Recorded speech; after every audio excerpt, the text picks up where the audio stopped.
Hi there, it's Lainey again, here to check up on you and see how those New Year's resolution health goals are going.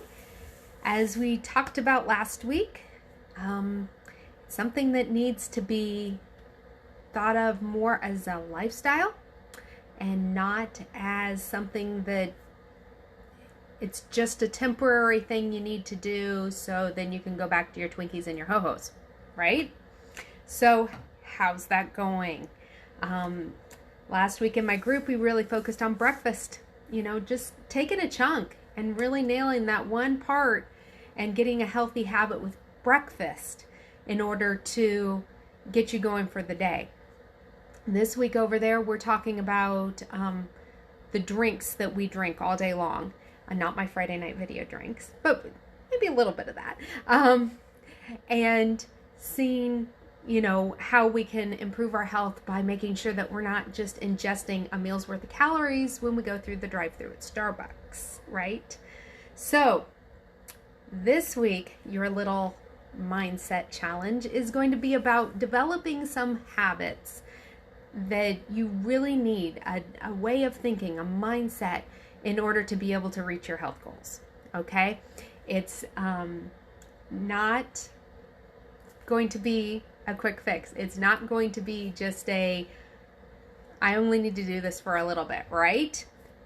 Willpower alone isn't enough to get you there either, okay?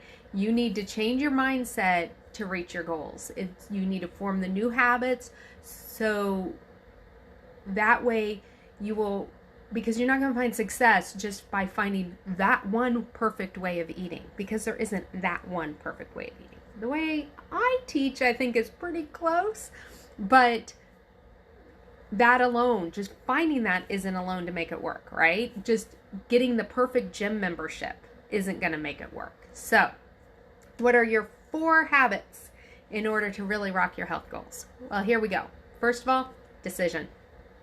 You need to decide that this is what you're going to do, and you need to see yourself as the person who loses weight, the person who makes the best choices in what they eat, the person who goes for sugar-free products over products that are full of sugar. It all starts with a decision, all right? And that goes for anything, but decide before you worry about the how.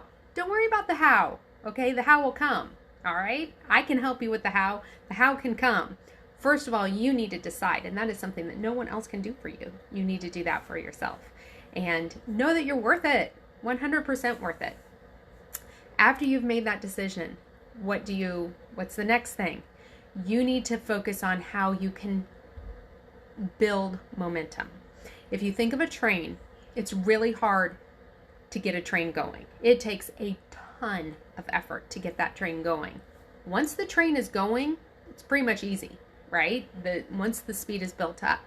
So if you're looking to lose weight, once you see that scale starting to move, that's going to give you the momentum to want to keep it moving.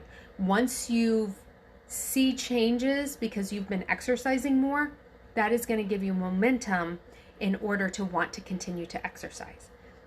It's in the beginning when it's hard. So don't quit. That's a theme too. Don't quit, okay? So after you decide, you need to start trying to build up momentum in as many areas as you can. The momentum of I ate a good breakfast, so I'm going to eat a good lunch. The momentum of I went to the gym yesterday, so I'm not going to quit. I'm going to go today. The momentum to say I have not had sugar for a week and I'm going to make it 2 weeks, okay? Get into that. Rejoice in that. Celebrate that, okay? All right. I'm saying okay a lot. I actually walk around my house and just going, okay. And then my husband says, you say that a lot. Is everything really okay? I'm going to try not to say that. Now I'll be super self-conscious. All right. The next thing is tracking. You need to start tracking it. Now, most people, when they're thinking about food and health and weight loss, they think food journal. I hate making a food journal. I don't even like my clients to make food journals, although I think it's important. It is important, but it's just, to me, it's super tedious, and you can lie. You can just choose to not write down that candy bar, right?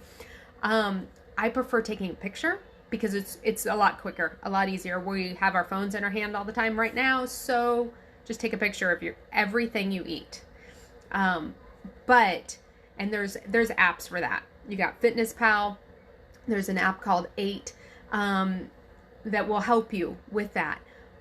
But another part of tracking that is so important is actually comes in with accountability.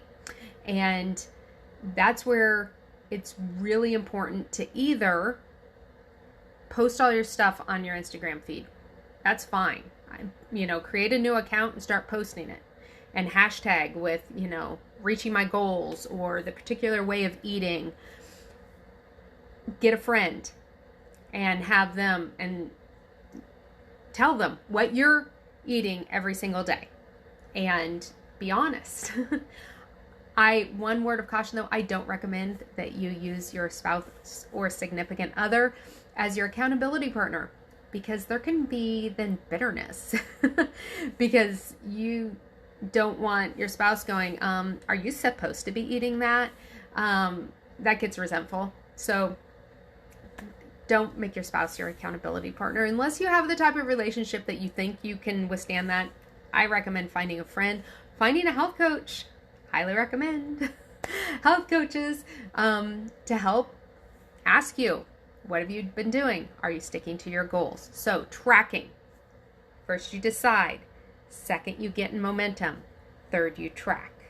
All right. The fourth thing is working on mastery. Becoming a master at what you're doing. If you're going to go for a lifelong way of eating, this isn't going to be something that you're going to be able to figure out in a week. It's going to take some time. Though when I'm coaching clients, I tell them 3 months until you're really rolling with it. And even still, I've been doing this for 8 years. I'm still learning stuff. So, but that's why this worked for me, whereas other things didn't, is because I chose to become a master at how this plan works. Okay? So, you have to embrace it. You have to eat, sleep, breathe it. Okay? Literally eat it. So, because when you start something new, you're going to be enthusiastic. It's like, oh, this is fun. But then it becomes kind of the slog, and you're just like going through, and it's the way I eat. And that's when you get bored, and that's when people quit. Almost any diet out there is going to work to some extent if you don't quit. I have opinions on what's the most healthful way of doing it, but almost anything is going to work, at least in the short term, if you don't quit. So, deciding to become not only worth it and the type of person who makes good health decisions, but also deciding to be a master at the way you're doing it. Now, back in the tweaking phase or in the tracking phase, you might decide you need to tweak a little, and that's cool. We all need to tweak. I have to tweak how I eat now at the age I am, as opposed to how when I was doing this plan 8 years ago. I've had to tweak because our circumstances change, but I'm mastering it, and it becomes fun to actually make those tweaks, even though I might need to cut out some of my more favorite foods. Cheese, I'm looking at you. I love you, but I can't have you as much as I used to. So when you become a master, it becomes second nature. It becomes who you are. And that is where you find your success and where you are going to totally rock your health goals. So let me know how it's going. Let me know how I can help you. And we will be talking to you soon. And I've got a recipe I'm going to be making and sharing with you hopefully tomorrow or the next day. So have a great one. I'll talk to you later.